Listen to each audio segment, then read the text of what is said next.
Welcome. I'm Tom Picasso, Networks Manager at Seek Common Ground. Welcome to our Learning Community Talk, Getting the Word Out, Telling Your Organization's Story.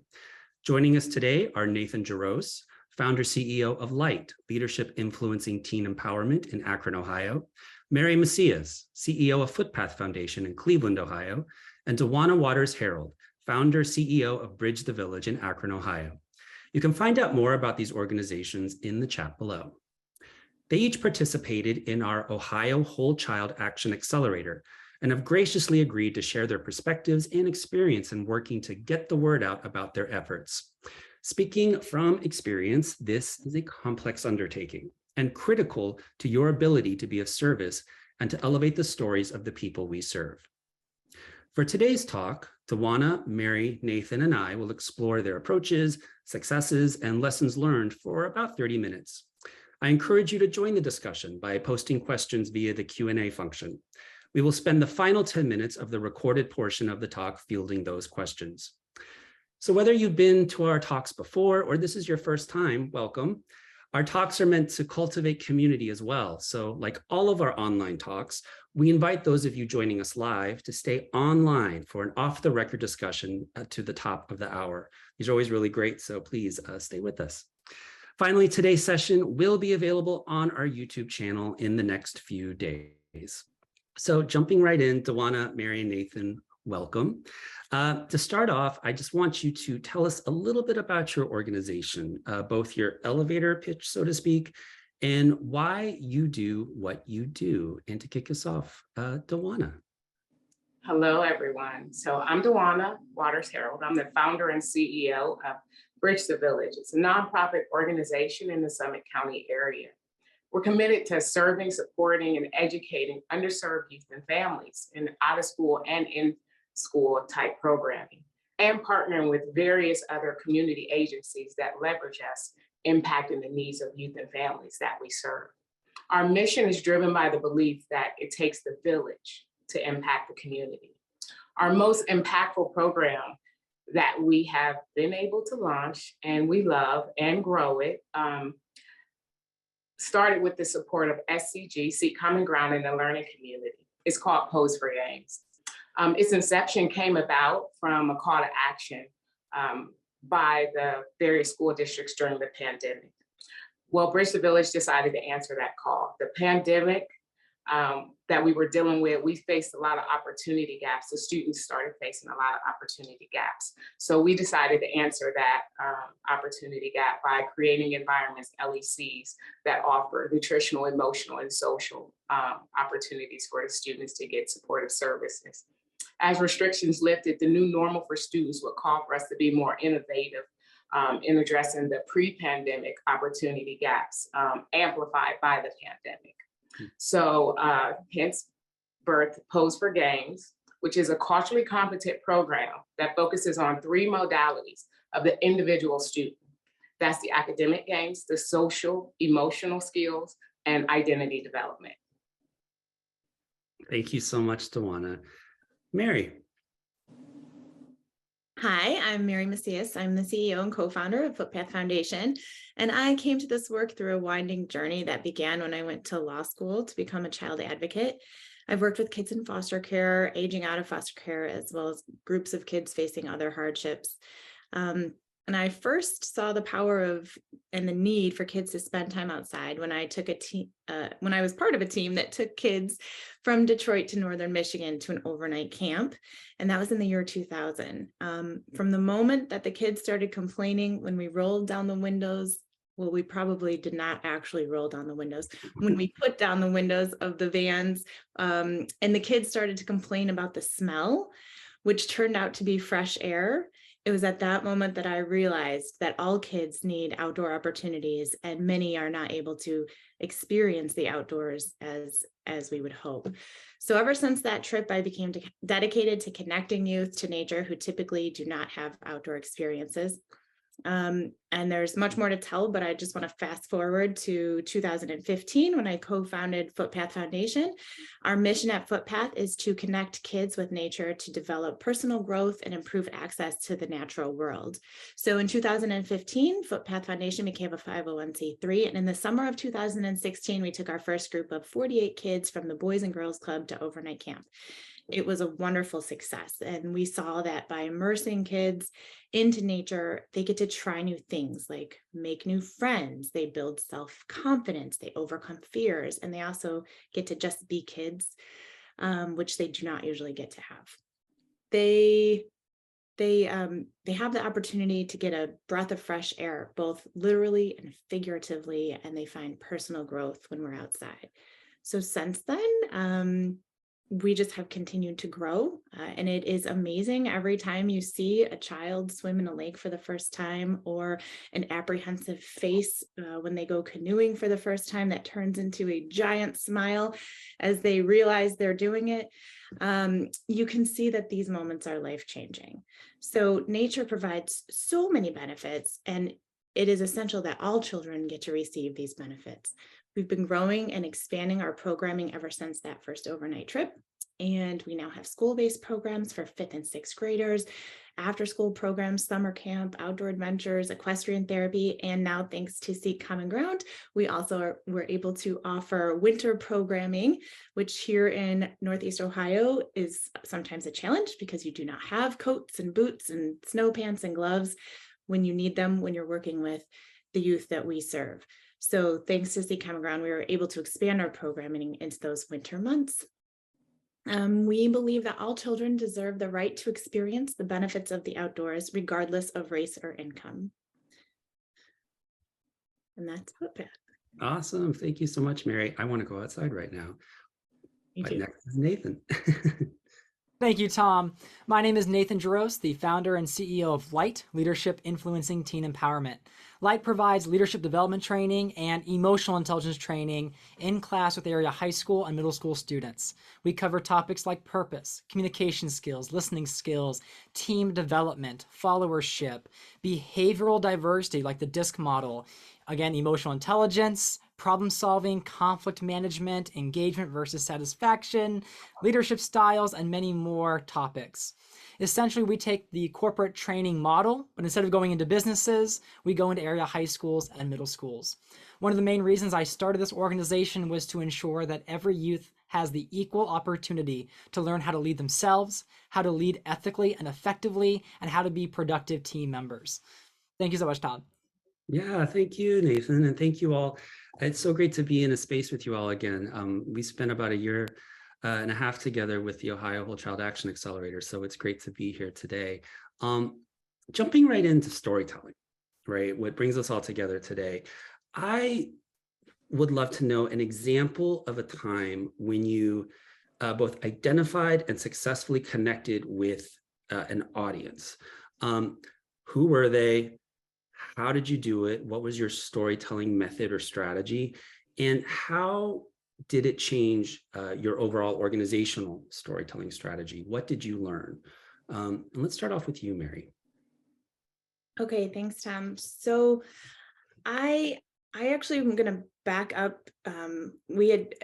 When I was thinking about different moments, I realized that I truly had an aha moment, a storytelling aha moment a few years back. I was preparing for a live TV interview and I was very nervous. I was talking with a board member, Ken Wood, who is a communication expert, and he's just fantastic. And he asked me, "Are you ready?" And as my response to him, I started listing all the things I wanted to make sure that I said during the interview. And I was listing and highlighting all of our programs to make sure everyone knew what Footpath did. And I finished and was looking at him, and he said something like, "Yeah, those are all great things about Footpath, but you need to make sure you're telling a specific story with a specific kid so that you can actually catch your audience's attention, and you need to help them feel something." It's like, "Do you have anything that you can say?" And I thought for a moment, and then I started to share a story about a child trying archery for the first time. The story quickly is that we had kids at an overnight camp, and we went down to archery. No one had tried archery before. And this kid, Chris, was actually really good at it. He was hitting the target. He even got a bullseye, and he turned around and he said, now I know I'm good at something. Oh. And I said, what do you mean, Chris? And he said, all we do back home is play basketball, and I'm really bad at basketball. They make fun of me all the time. And now at least I know I'm good at something. And I stopped telling the story, and Ken said, yeah, that's it. No matter what this person asks you during the interview, make sure you tell that story so that you can help people to feel connected. And I realized that what I had been doing wrong in the past was, I think, what they call feature dumping in the corporate world. Like, basically, I was so focused on wanting to tell the how and the what of what we did, because I'm so passionate about it and it's so important to me, that I was losing the why. And I wasn't able to get to tell people the why. So I was finding in the past, going back to your question, like those moments when I would talk about Footpath and people would say, oh, that's nice. And I was like, no, it's more than that's nice. Like, what? They're not hearing me. But it was because I wasn't telling the right story. I wasn't really telling any story. So now I have like a go-to basket full of stories that go straight to the why. And I make sure to use a story for whatever moment I'm in or whatever media piece I'm in, because that's been the most effective way for me to get across the reason for what we're doing. And so I think going from that moment of wanting so badly to be understood and telling the story in a general way to finding a specific kid with a specific moment. And those moments were really meaningful to me. Like, those are the heart of the story. They're capturing what really matters. And once I was able to change my mindset to making sure I was connecting with one person, one thing, whatever your work is, one moment that impacted me, it was really more powerful to tell the story of what Footpath was doing rather than what I had been doing before. So now your question, going back to the audience, like for me, it was that audience was the two interviewers I was talking to. And they were polite throughout the whole interview, but it wasn't until the end when she said, do you have anything else you want to share with us, that I slipped in the story, and she teared up, and I was like, okay, there it is. I finally did it right. And being able to really help people understand the why of how we're doing it, why it matters. So that was an important moment for me, that now whenever I'm talking to whatever audience, or even if it's in print, that I try to find some story that's applicable. Thank you for sharing that, Mary. There's a lot in that to follow up on, but I think just overall this piece about, like, if I'm engaged, our audience will be engaged, right? Thank you. Tawana. Okay, so this journey has been interesting. So on this journey of trying to figure out what it looks like for us to tell our story, we actually identified like two key components by the end of this journey. So I like to just share like two. Yeah. I call them incongruent stories, but they still coincide. So we were doing a program, and I needed program supplies. So I kept having to run back to Home Depot over and over again. So 3 out of those 4 times, I kept running into the same cashier. She kept helping me every time I got stuck at the register. She asked me, could she ask what I do? I said, sure, of course. So I gave her the whole spiel. I'm Bridge the Village. This is what we do. We support students with tutoring for academic gains, enrichment, SEL. We help combat some of the emotional barriers that, is kind of residual from them going through the pandemic and homeschooling and things like that. And it was like her face lit up. So it was like, I must have said something that was like, an answer to all her prayers, but it turned out it was really more of an answer to her daughter's prayers for her grandkids. And in the end, we kind of ended up being an answer to prayers for her neighbors' kids, because we ended up with like a neighborhood full of kids that knew each other inside our program. On the flip side of that, I was supposed to present to a panel of funders. And I showed up with this 15 slide data summation of like our programs, improvements, outcomes, and things like that, the attendance. And as I was turning one of the slides, I think I was like in slide 10, they were looking kind of glassy eyed. And one of the funders stopped me and he asked me, he said, "So can I ask you a question?" I'm like, "Sure." He said, "So like, what's your why? Like, why should we give you the funding over other people? Like, how will our dollars solve a problem?" So, and when he asked me that, it kind of threw me off, only because I'm like, I just gave you all this data of all this work that we're due, and here's the percentage and all that kind of stuff. So in both of those scenarios, I learned key lessons on building a better strategy to storytelling moving forward. So things to be clear on when I'm storytelling now, I identify my audience wants. Like for the grandmother at Home Depot, it was the students, her kids or grandkids needed help. For the funders is they want to help with their dollars. So how can this, like, what problem will my dollars solve? What life will look like after I give you these dollars and you go do the program or serve the kids. So how will we engage them with services? So then we came up with 3 really interesting things. And I got this from what's called Building a Story Brand by Donald Miller. Like I go back to that board or back to that book every time, and they have this S7B framework that you can use to do it. And it's stop blasting them with noise. So when we I was giving them all this data, the funders, giving them all this data of how I can do, and they just wanted to know one simple thing, the why. Like what will we feel and get out of this? And then also connecting with the audience quickly and successfully.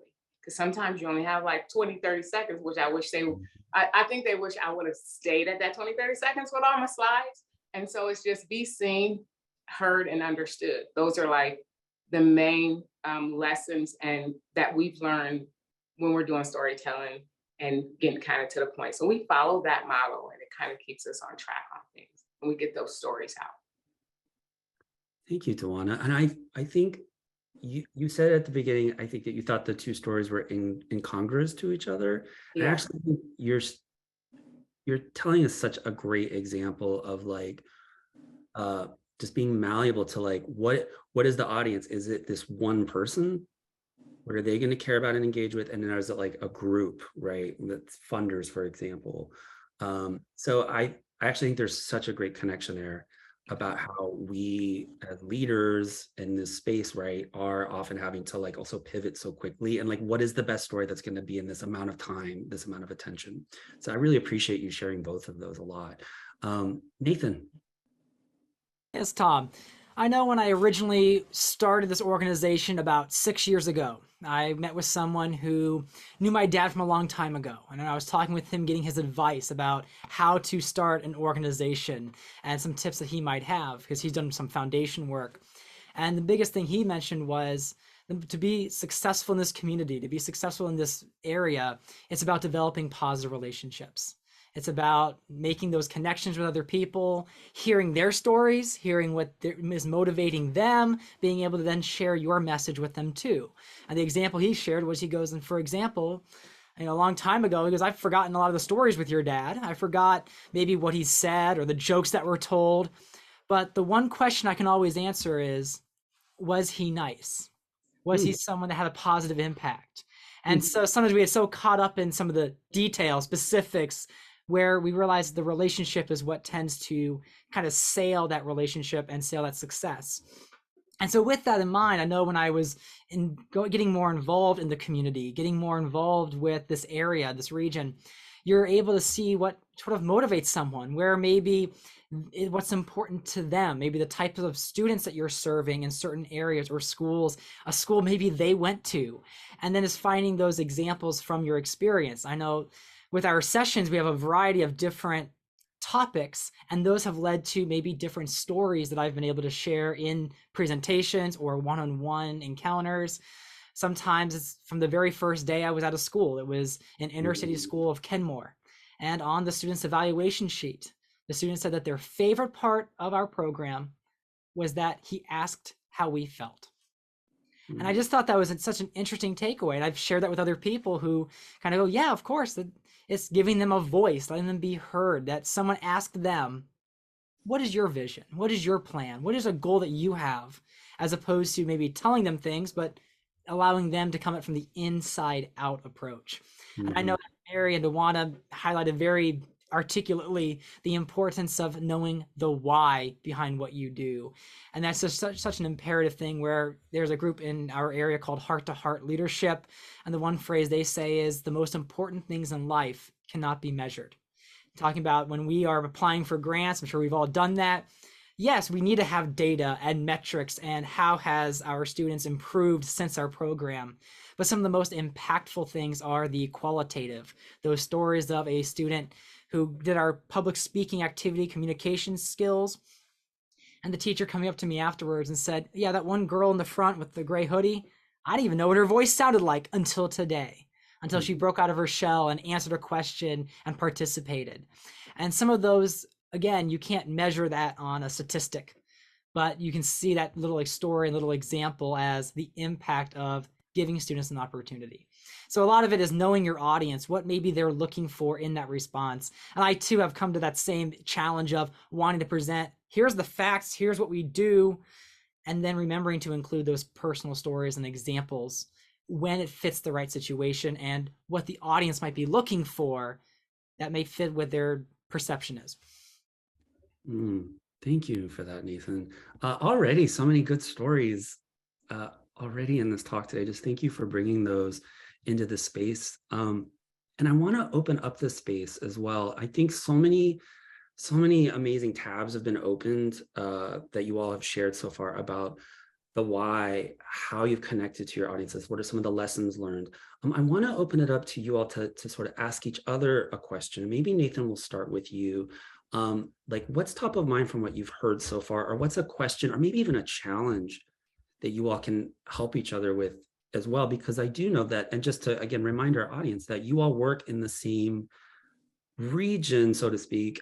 Mary, I know you're in Cleveland, and Dawana and Nathan in Akron, which geographically I know is maybe not like super far, but I know have different cities and different needs, but in the same region in Ohio.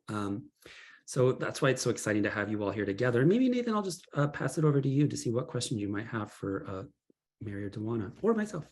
Yeah, well, I guess either one of you could take this question. I'll just throw it out there. What have you found to be one of the best modes of communication to get your story out? That's a good one. I can take that. Yes. Because I'm learning about this mode right now. I actually have a Kent State student teaching me. Social media, so I could write a whole page, I could write a whole grant, I could write a whole, one pager of why people should, take part in or send your students or fund Bridge to Village. But it's social media like Facebook. I have the Kent State students showing me even less of a picture than 30 seconds. We're talking about five lines, 4 lines of storytelling on a Facebook post with a picture. And I'm finding that I'm getting a lot of support more through Instagram and Facebook than even when I'm doing the networking face-to-face sometimes. And then a lot of my students literally share things from our program on their TikTok. So we went from a small group of kids in the after school program to we're at 25 and we're supposed to cap it at 20. So it was their TikTok. We're learning about TikTok as well. So that's interesting. We're getting with the time here now, Tom. We're getting with the time. Yeah, I that's exciting. And I think that's similar for us, but I think it depends on which audience for us. Are we trying to reach kids that we serve? Like social media might be better for that, but also social media, we know we reach a certain demographic of donors through social, but then a different demographic through a written, we still will do print pieces actually, because we find those to be successful for some of our longer term supporters. They actually do want to read a print piece of paper. And then e-blast, we actually also have a very high open rate with our e-blast. So it sounds overwhelming, but I do think it depends on which audience we're hoping to reach with, and then that media is the best way to reach them. So definitely for us, we're finding a combination of all of it, but just, you know, doing what we can when it's for the appropriate audience. Nathan, what have you been using that you feel like has been effective?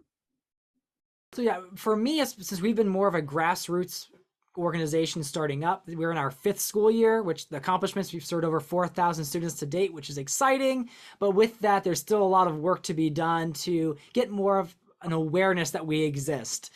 And so for us currently, one of the best ways we've been able to get our message out is through the community, through speaking at Rotaries or Kiwanis groups, attending fundraisers of other partners, to be present in the community and make those introductions.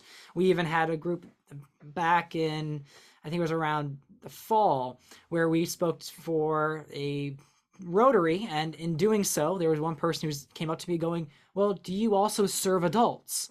And sure enough, I said, of course we do. And anyone can benefit from this opportunity. And just a couple months, there was a conference they had it was Fire Chiefs Association in like that Summit County area. And we were able to serve the emotional intelligence training for a half day for that group. And it was a wonderful opportunity to spread more of what we do. And so sometimes with the networking or the different events, they might lead nowhere in some instances, but it's all about that long-term, developing the positive connections with them and seeing where that leads. So that's where more of the grassroots one-on-one conversations have been most effective. And we do have our Facebook, LinkedIn, social medias, and we're slowly growing that as we continue with our organization. Yeah, that's a lot. Oh yeah, go ahead, please. I was just going to say, Nathan, and it sounds like you're finding similarly, we are too, I think, for getting the community, those are really engaging. And then for participants, like we just find so much power in teachers telling other teachers about us, or principals telling other principals, and then even students telling students, well, I got to go to camp with Footpath. You should go if they ask you, right? So all of those different, they're kind of like cheerleaders, right? Like once they get to experience the program, then they're like, you should do this too. So being able to reach the kids that we serve, it's very helpful to have those connections as well. I have a question, and anyone can answer this. Because recently someone was like, you should do more newsletters. And I'm just finding like, tell me what you think. Your feedback on newsletters? Because I know there was a time where newsletters was like, you could send them out through the schools. People would actually take time and read all the stories in there. But I don't know, I'm kind of wishy-washy on the newsletter thing. So how does that, have you tried that? Does that work for you? Does for us. We have email newsletters that go out throughout the year, and then we do one print newsletter in the fall, because for us that's a good time for us, because a lot of our programming is spring and summer. And we actually increased the length of our newsletter. It used to just be a print front back, like, and then we doubled that, so it's 8 pages. I mean 4 pages but folded, and that has been. We will include an envelope if people felt compelled to donate, but it is not an ask. It is truly a report back to our supporters and the community of what we're doing, so that they can know. So really making sure that's part of our cycle, that people can stay connected to us. And we find the open rate of our email newsletter is also high for the industry. I think that's partially because we don't send them too often, and try to keep them really relevant, I guess. Might be the best way to say it. So I'm a newsletter fan. And that's the audience of funders or just across the board? Yeah, community? no, I should clarify. That's the audience of funders, supporters, donors, individuals. Okay. We have talked about doing a newsletter for our educators. That would be for teachers and principals. We haven't pulled the trigger on that yet, but we think that would help schools to want to sign up to be part of the program, because I just don't think they know yet. Mhm. Like, such a small percentage of schools know in Cleveland. Okay. Yeah, Light doesn't currently do the newsletter. However, it definitely would add value to what our messaging is, because then it's not always a request for a donation or a request for an attendance at an event or a program. It's kind of sharing the work that you do. So there is a lot of value in having a newsletter. I know Light, we don't currently have one, but I can see periodically being an advantageous thing, as has been mentioned before with Mary. What else is coming up for you all? Like, there's a lot of questions I know I have, but are there any challenges that you feel like with storytelling, whether it's that folks are maybe not understanding some of the work you're doing, or you're trying to maybe we're trying to really focus on parent engagement right now, or what are some of the places you feel like you're wanting to focus in the future with your storytelling? I can tell you that for me, I'm trying to stay out of that, given a bunch of noise. So we have a lot of opportunities for engagement when it comes to parents, when it comes to partners and things like that. And then it's sometimes knowing what it is they need to hear, because I may talk to them like a family. I may talk to them about like summer programs. This is just an example. I haven't done it, but I may be talking to them about summer program opportunities and things like that. But at the time, they're thinking like all the way to next school year, like, well, I don't need that for the summer. You can kind of see a glassy look over their eyes, or even funders. Like, even if they write out specifically what they want, what they're looking for is that they want to fund. I find that sometimes, even if you give that exact information, I feel like the information I don't share in that story is the thing I always tell myself, like, man, if you would have said that, they would have definitely gave you the funding. Like, just not, how do you surmise when you're doing so much great work? How do you surmise that enough where you still can get kind of that story out, Mary and Nathan, how would you answer that question of summary, of summarizing with the attentions, the sort of limited resource of our attention, right? Like, how have you navigated that? Because that is a constant. I know that's something we're always thinking about. I'm always thinking about. I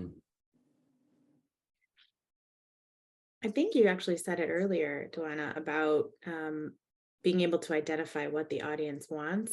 I think the challenge is, like you said, if we only have 20 seconds to be able to read their mind and know what they want to hear and say it, whether it's someone we're assisting or working with, or a partner or a funder, it's a challenge, right? Like, okay, you even asked for this and I'm giving it to you and you still are glazing over, so I'm going to try to switch real quick. It's a huge challenge. And I think because of our instant gratification needs and like the way that the speed of that everyone wants, like, that's why, whenever I get that, oh, that's nice, I'm like, oh gosh, like you said, like, I guess I should have said something else. Like, I think it's a challenge for everyone. Not a good answer. But And on that note, we have a question. Oh, and Nathan, I want to jump in with this question first, Nathan, actually, because this is part of it, right? What kinds of content do you all post on social media that you feel does well and still educates, tells your story? And maybe Nathan, you want to take that first? Sure. Yeah, so I'll quickly address Duana's question. I think a lot of times when we are trying to get to the point or summarize, just like we have our elevator pitch for what we do, it's kind of having an elevator story pitch, essentially, that those stories are practiced over and over so that when you have to deliver it, however concise, whatever detail you want to put in, you can get to the point as quickly as possible when you have told that story over and over again. Because of course, if you're talking to different audiences or a different one-on-one, they haven't heard that story before. And so it's still fresh for them, but it comes off crisp and clear for you delivering it, which that's where you get that story that might take you a minute to say because you're trying to add detail, you're rethinking about what happened or visualizing what happened. When you practice it, you can maybe get that to a 10 to 20 second spiel. Now, the question, the Q&A, that was the kinds of posts, excuse me, it was... Yeah, what are the kinds of content that you post on social media that you feel does well and still educates and tells your story? I think it does depend on which platform you use. So LinkedIn, when we were doing that, that's target for professionals, community leaders, partner organizations, and you're trying to be very succinct to the point. Here's what we do, how we do it. Maybe a little bit of story in it, but I haven't done as many on LinkedIn as that way.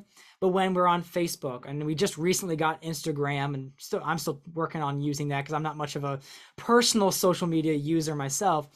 But Facebook tends to be a place where I've shared a video or shared some content to help kind of showcase what we do. I got permission from a teacher one time to just record them giving a testimonial about what they liked about our program and able to then share that. Because sometimes me telling the story, of course I can, but sometimes when you're able to have the people benefiting from your program be part of the story, that helps sell it even better. It's not Nathan saying why Light's programs are so great. It's a teacher.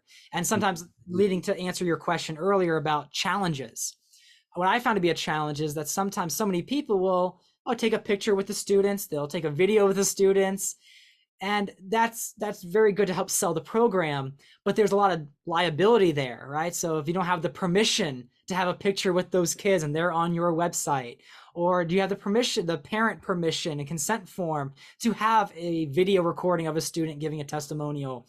There are a lot of steps that go into that. So that's one of the challenges that Light has, is that, well, we need to make sure that there are, if we do that, are there permission slips for it? Do we have the right authority to do that? A teacher or an adult, someone over 18, perfectly all right, more easier to get that consent. But that's one challenge we have, is we're working with so many students, having the ability to get that impactful story and example from a student, which would help tell the story way better than I ever could. That's one of the challenges that we face. Yeah, thank you for that, Nathan. That's such a great point of like the students we work with, for example, they can create the TikTok, they can create the post, right? Like you might be the one to post it, but they can create it. We actually did some of that. We went to Ohio, and I want to shout out our Lydia Burns and Alex Ames at Seek Common Ground. They were like, give it to the students, let them film the gardens for Link, let them do it, right? And I thought that was such a great note. Dawana and Mary, how would you answer that question?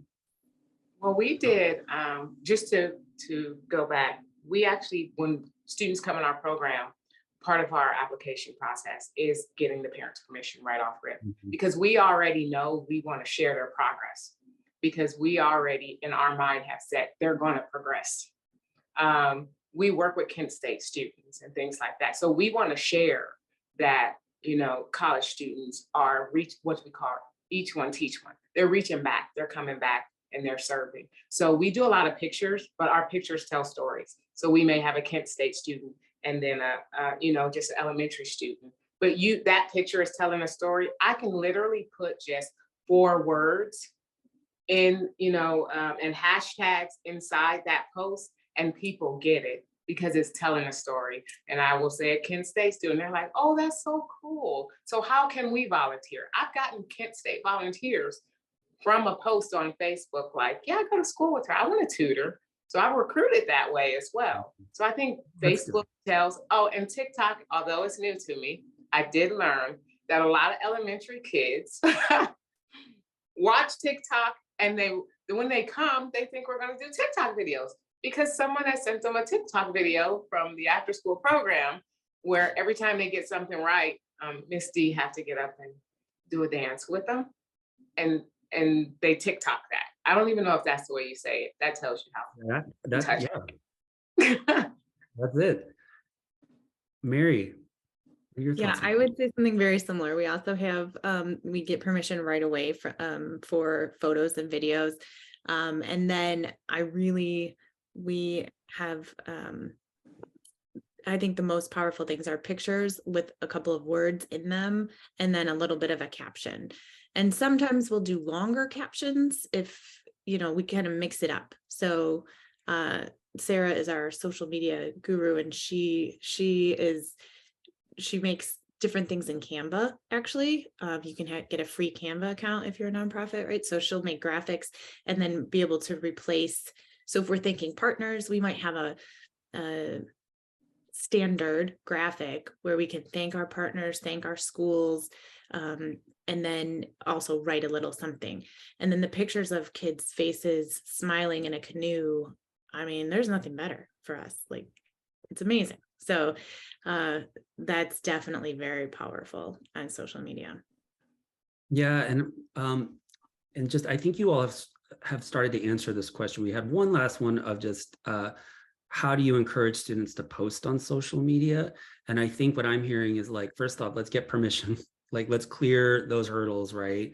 But then also, like, I feel like what I've heard, and we can talk more about this in the overtime, is like create engaging opportunities, which you all already do, like doing good work. Like, if you're excited about being outside, Nathan's coming, Dawana, you're having Post for Gains, like, I want to post about it. We wanted to post about it when we went and visited with all of you, and we came to Ohio. So I think like the engagement piece is always like, if you're connecting with students, they're wired to like share it back out, right? But we can talk more about that in the overtime. Oh yeah, Mary. I was just going to say, I think it's okay to remember that you can ask people to share it too. Yep. So Yep. once you do have all those permissions and you have something great and you're seeing it's catching on a little bit, or it's not catching, and you're like, what in the world? Why isn't anyone seeing this or liking this? I'll sometimes specifically ask, like, hey, I know you're a huge supporter of us. Could you share this? And that helps us get the word out. Ooh, just ask. Yeah. Final thought as we close here. We have our Proust question, which is just something to sort of bring us here to a close. I'd like to ask each one of you, who is a real life contemporary hero to you? Talk about a story starter. Let's go ahead and start with you, Dawana.